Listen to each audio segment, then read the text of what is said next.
आज महाराष्ट्रातल्या शेतकऱ्यांसमोर सगळ्यात महत्त्वाचा प्रश्न असा आहे की यावर्षी खरीपाच्या एकाही पिकाला MSP मिळणार नाही आहे. सोयाबीनला MSP मिळणार नाही आहे, कापसाला MSP मिळणार नाही आहे, तुरीला MSP मिळणार नाही, कारण जगाच्या बाजारात कुठेही या गोष्टींना भाव नाही आहे. आणि आता कापूस आयातीचा निर्णय घेतलेला आहे. 11% आयात कर शून्य करून टाकलेली आहे. सरकार जरी म्हणत असलं की 30 सप्टेंबरपर्यंत आम्ही आयातीवरचा आयात कर काढला आहे, नंतर शेतकऱ्यांचा कापूस येईल, आम्ही आयात कर पुन्हा लावू, त्याला काही अर्थ नाही आहे. कापसाची आयात करून व्यापारी एक मानसिकता तयार करतील की 40 लाख गाठी आयात करतील, 50 लाख गाठी आयात करतील आणि 300 लाख गाठी या MSPच्या कमी किमतीत ते विकत घेतील.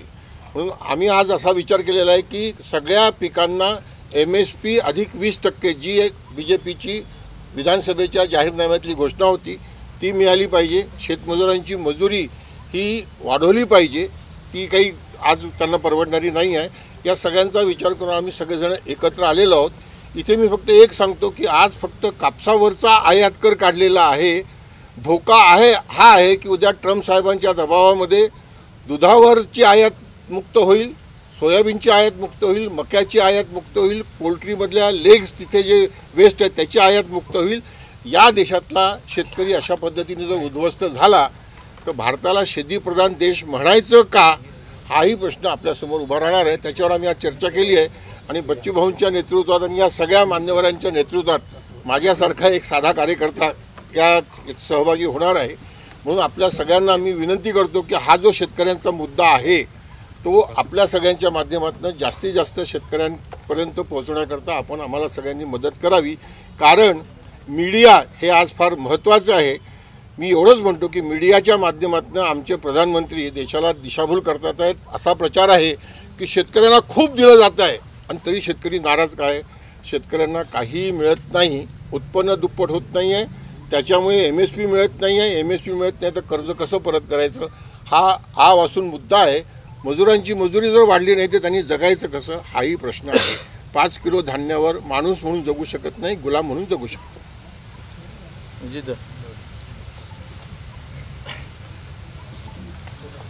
प्रहारचे नेते, ज्येष्ठ शेतकरी नेते आदरणीय बच्चू कडू साहेब यांच्या प्रयत्नाने महाराष्ट्रभरातील सर्व शेतकरी प्रमुख संघटना किमान समान कार्यक्रमावर एकत्र आणण्याचे प्रयत्न सुरू झालेले आहेत.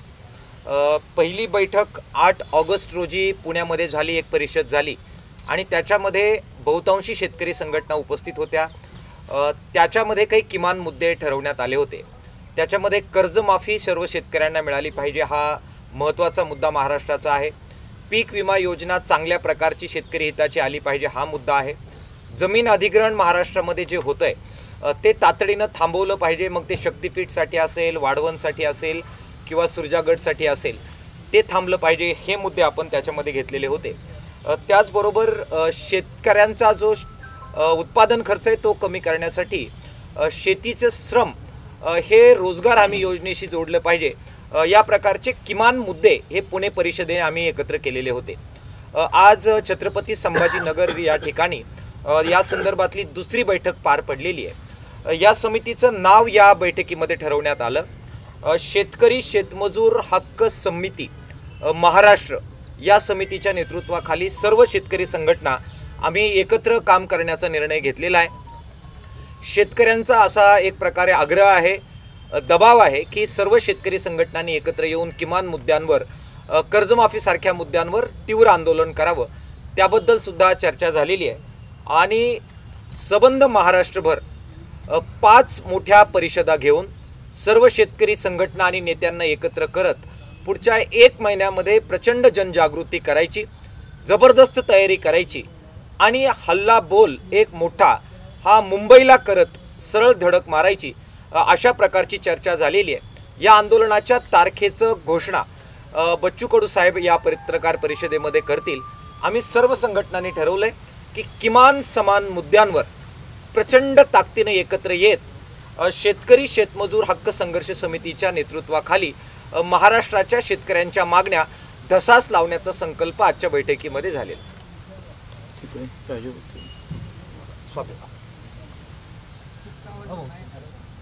आज शेतकऱ्यांची आवाज येत नाही नाव सांगा बरं इथे इकडे या. अनिल धनवत. मी अनिल घनवट, स्वतंत्र भारत पक्षाचा राष्ट्रीय अध्यक्ष, शेतकरी संघटनेचा माजी अध्यक्ष. आज जी बैठक झाली याच्यामध्ये महाराष्ट्रातील शेतकऱ्यांसाठी काम करणाऱ्या सर्व शेतकरी संघटना आणि पक्ष यांनी एकत्र येऊन शेतकऱ्यांना संपूर्ण कर्जमुक्ती मिळाली पाहिजे यासाठी एक मोठा दबाव सरकारवरती निर्माण करण्यासाठी एक आंदोलन करण्याचा इथं विचार एकमत झालेला आहे. आणि त्याचबरोबर बाकी जे काही शेतमजुरांचे विषय असतील किंवा बाजार समित्यांमध्ये विषय असेल आणि सरकार हमी भाव जाहीर करतं, जाहीरनाम्यामध्ये तुम्ही हमी भावापेक्षा 20% जास्त देऊ असे तुम्ही जाहीरनाम्यामध्ये म्हटलेलं आहे. तर ते तुम्ही जे म्हटले त्याचं पालन करा. MSPचा आम्ही फार समर्थक नाही, परंतु जर तुम्ही शेतीमालाचे भाव पाडत असाल, नियंत्रित करत असाल तर त्याला आधारभूत किंमत देणं ही सरकारची जबाबदारी आहे. म्हणून हा दबाव सरकारवरती निर्माण झाला पाहिजे. तर यासाठी आम्ही पूर्ण ताकदीने याच्याबरोबर राहणार आहोत आणि हे आंदोलन जास्तीत जास्त यशस्वी करण्याचा प्रयत्न करणार आहोत.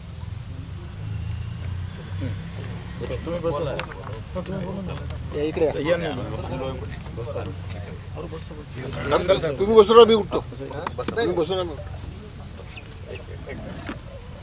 आताच सब इकडून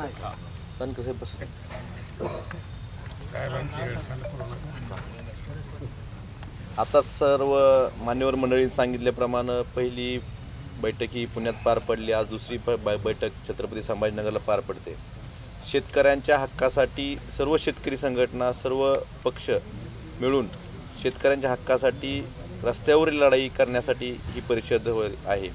आणि शेतकऱ्यांबरोबर शेतमजूर, जसं बांधकाम कामगार मंडळ आहे तसंच पद्धतीचं शेतमजुरांचा कामगार मंडळ असावं.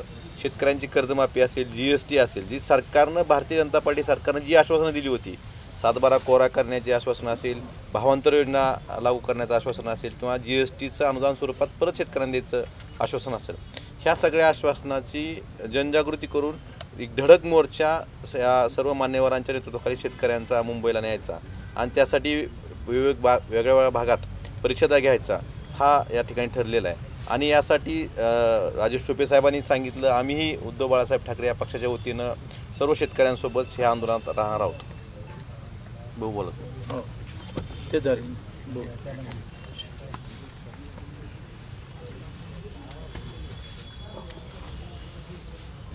मी प्राध्यापक डॉक्टर प्रकाश पोपळे, उच्चाधिकार समिती, स्वाभिमानी शेतकरी संघटना.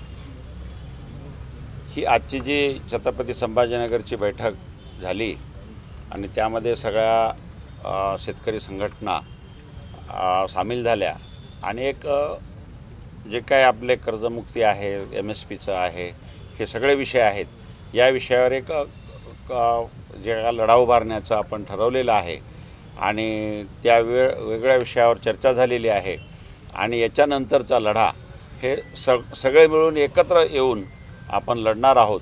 आणि त्यानंतरच्या ज्या काही बैठका असतील, मराठवाड्यात असतील, पश्चिम महाराष्ट्रात असतील, विदर्भात असतील, सगळ्या एकत्रितपणे घेऊन आणि जो काय मुंबईला आपल्याला संयुक्त म्हणजे एकदा लढा द्यायचा आहे त्याचं तारीख वगैरे आमचे ज्येष्ठ बच्चूभाऊ कडू हे डिक्लेअर करतील आणि त्यांच्या या सर्वांच्या याच्यात हा लढा मुंबईला लढला जाईल. धन्यवाद. आता विचारू ना प्रश्न काही. इथून येतो ना आवाज येतो, इथून येतो ना आवाज. इकडे या.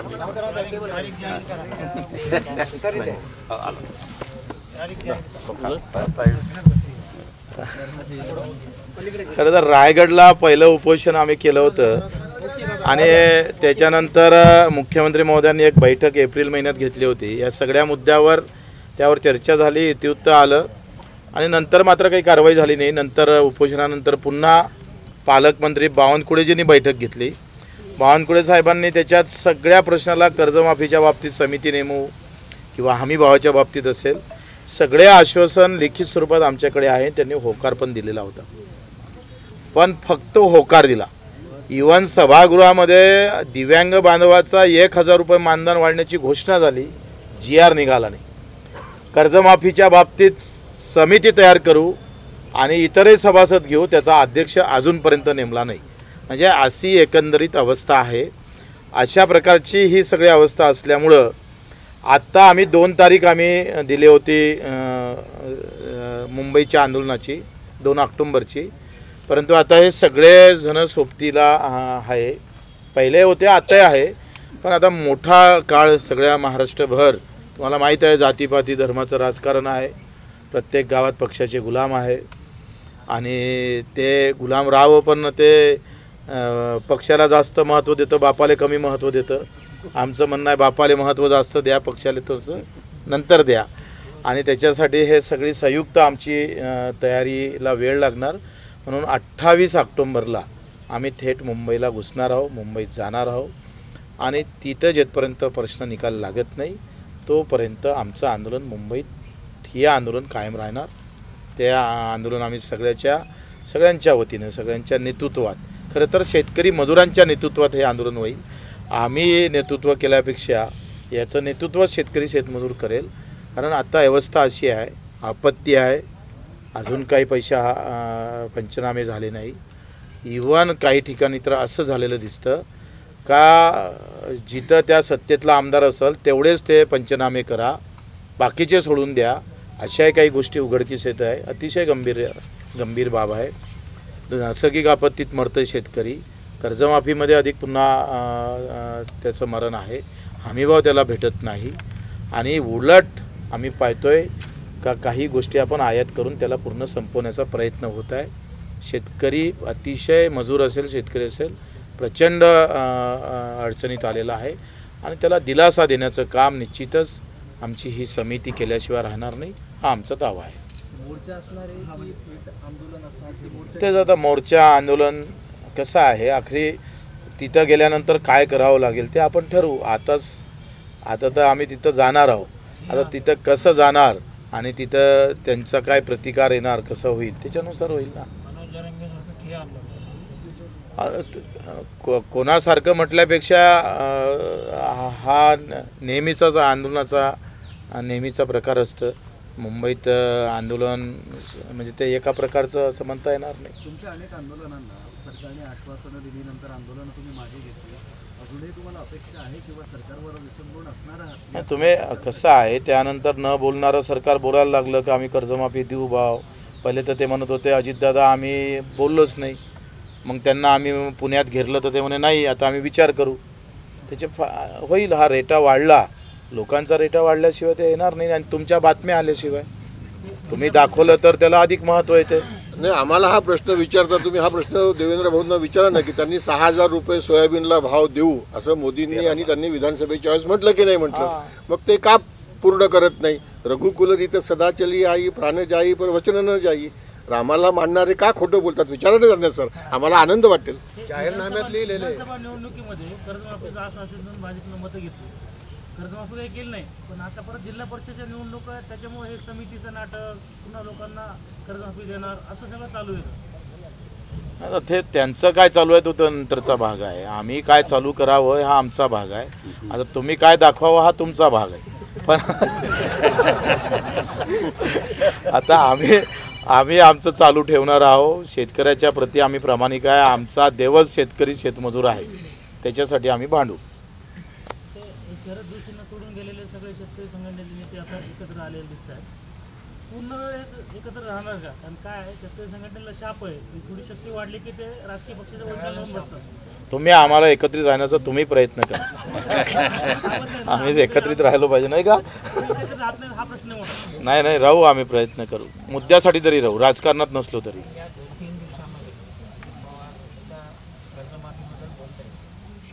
चांगली गोष्ट चांगलं आहे. दादागिरी दाखवली पाहिजे त्यांनी.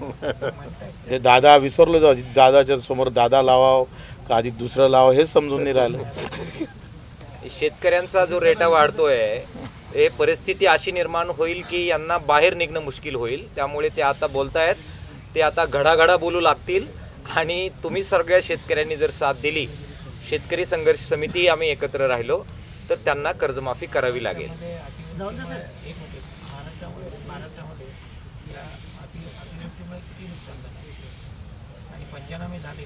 नाही, पंचनामे बऱ्याच ठिकाणी झाले नाही, झाले असेल पंचनामे तर आता पहिले 30,000 हेक्टरी भेटायचं, आता 20,000 देणार आहे. आणि अडचण अशी आहे का तुम्ही जर पाहिलं तर नदीच्या काठावरचे जे शेतं गेले तिथं पिकच गेलं नाही, शेतच वाहून गेलं. शेताच्या पैशाचे शेतीचे पंचनामेच झाले नाही, वाहून गेलेल्या शेतीचे पंचनामे झाले नाही. आमच्या भागात तर संत्र्याचे झाडच उपडले गेले, हजारो लाखो संत्र्याचे झाडं उपडून बाहेर पडले गेले. आणि मग ते म्हणतात पंचनाम्यात हे फक्त पीक नुकसानी आहे, झाडाचं नुकसान नाही. एवढे विचित्र कारभार आहे. प्रशासनावर या सरकारचा कुठलाही दबाव नाही आणि स्कॅन केल्याशिवाय मंत्रालयात जाता येत नाही. म्हणजे इकडलं ते असं म्हणतात का कलेक्टर लेवलवरच सगळे प्रश्न मिटले पाहिजे, कलेक्टर याच्या हातात नाही.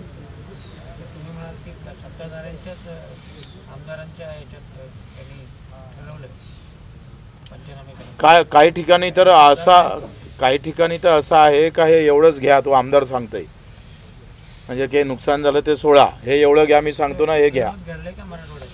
हा, अकोल्यात मध्ये माझ्याजवळ हे आहे, मॅसेज आहे, मी तुम्हाला पाठवतो. हा, हे तुम्ही सांगा तुमचे काय अनुभव. धाराशिव तिथं तर नितेश राणेंनी स्वतः अधिकाऱ्याला फोन करून सांगितलं, मी सांगितल्याशिवाय इथलं कुठलंही काम करायचं नाही. आणि काल तुम्ही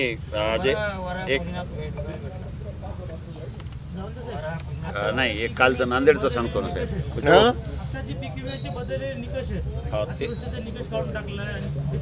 बरोबर. तुम्हाला वाटतंय का आता ह्या अतिवृष्टीच्या निकषामध्ये ह्याच्यामध्ये सरकारला शेतकऱ्याला मदत मिळेल का? आणि ही जी पीक विमा योजना आहे की नाही, ही प्रधानमंत्री पीक विमा योजना ही शेतकऱ्यांच्या हिताची नाहीच आहे, म्हणून त्यांच्या गुजरात सरकारने ती कधीच राबवलेली नाही आहे, हे स्पष्ट आहे ना. आम्ही मागणी काय करतो आहे की ते जे ट्रिगर्स होते ते पुन्हा लावा आणि ते ट्रिगर्स गाव स्तरावर लावा. पीक विमा योजनेचं युनिट जे आहे ते गाव स्तर असलं पाहिजे किंवा ग्रामपंचायत असलं पाहिजे. आज काय आहे, एक तर ब्लॉक आहे किंवा मंडल आहेत, म्हणजे 10-15 गावं आहेत. म्हणून आता याच्यावर आपण बोलूया स्वतंत्र वेगळं. आम्ही ही मागणी करतोय पण ऐकत नाही आहे. आणि तुमच्या माहितीकरता सांगतो, केंद्र सरकार असं म्हणत आहे की युनिट लहान केलेलं आम्हाला मान्य आहे, हा निर्णय राज्य सरकारने घेतला पाहिजे. पण राज्य सरकार ते टाळत आहे, कारण त्यांना इम्प्लिमेंट करायला जास्त माणसं ठेवावी लागतील ना. गाव स्तरावर जर केलं तर उंबरठा उत्पन्न गावाचं, गावातच पीक कापणी, गावातलेच ट्रिगर. म्हणून मला असं वाटतं की हा मुद्दा वेगळ्या पद्धतीने घ्यायला पाहिजे आणि ही योजना जी आहे ही गुजरात सरकार राबवत नाही हे समजून घेतलं पाहिजे.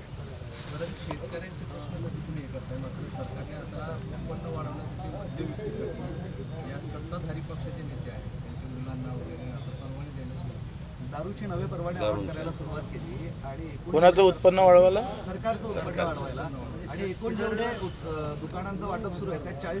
सरकारचं उत्पन्न वाढवासाठी मंत्र्याच्या पोराले परवानगी. आता उत्पन्न कोणाचं वाढतं याचं संशोधन तुम्ही केलं पाहिजे. याच्यापूर्वी ज्वारीपासून दारू करण्याचे कारखाने सुद्धा पुढाऱ्यांनीच घेतले होते ना, तुम्हाला माहिती आहे ते सगळं.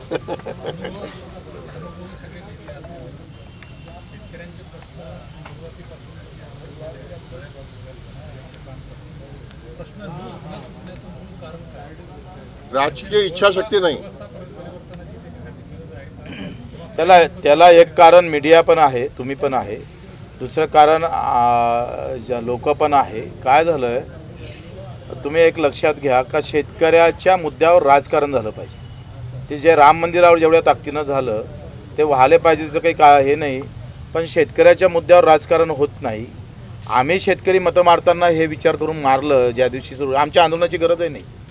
आम्ही जर लिहिलं भिंतीवर का आम्हाला हमीवा भेटला नाही म्हणून तुम्हाला मत मारणार नाही, एवढं जरी केलं तरी मताची ताकद राजकारणात आल्याशिवाय राहणार नाही. आणि राजकारण हे शेतकऱ्याशिवाय होणार नाही.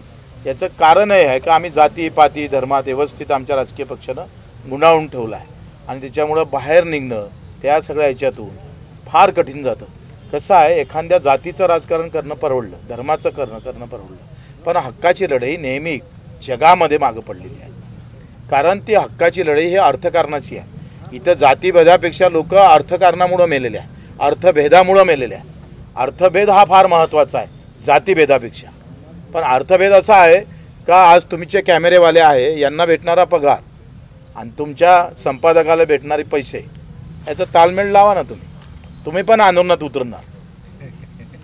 हा अर्थभेदाची लढाई लढतोय आम्ही आणि ते समजायला वेळ लागतं. शेतकरी संघटनेच्या नेत्याला मात्र शेतकरी निवडून देत नाहीत कधी. असं नाही आहे, असं नाही आहे. वा. हे चूक आहे. बघा काय आहे, राजू शेट्टी साहेब शेतकरी दोन खासदार, एक नाही आम्ही खासदार. 4 आमदार आम्ही फार क्वचित येते. ऐका तसंही साहेब, अहो आम्ही 4 आमदार निवडून आणले होते वर्धेत आणि चंद्रपुरात. असं नाही आहे. झाली त्याला आहे ना, नाही 25 वर्ष नाही, झालं. पण मी तुम्हाला सांगतो कसं आहे ते, म्हणून सांगतो तुम्हाला. तुम्ही जो मुद्दा विचारला ना तो फार बरोबर आहे.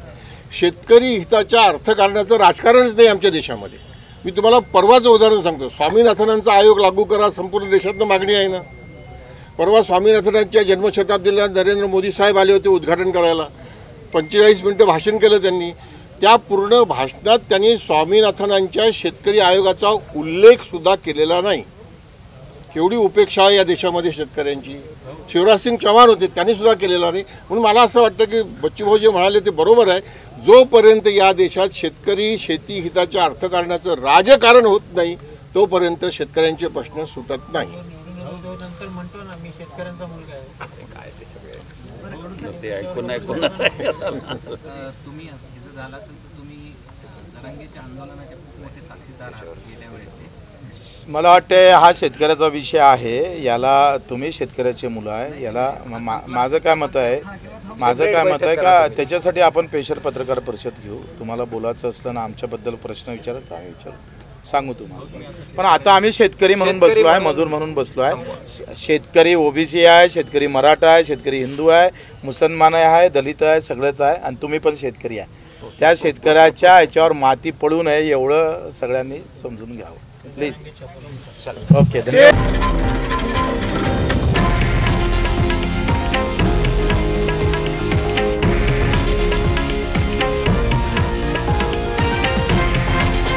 हे आहे देशातील नंबर 1 न्यूज नेटवर्क आणि आपण पाहत आहात TV9 मराठी, एकमेव.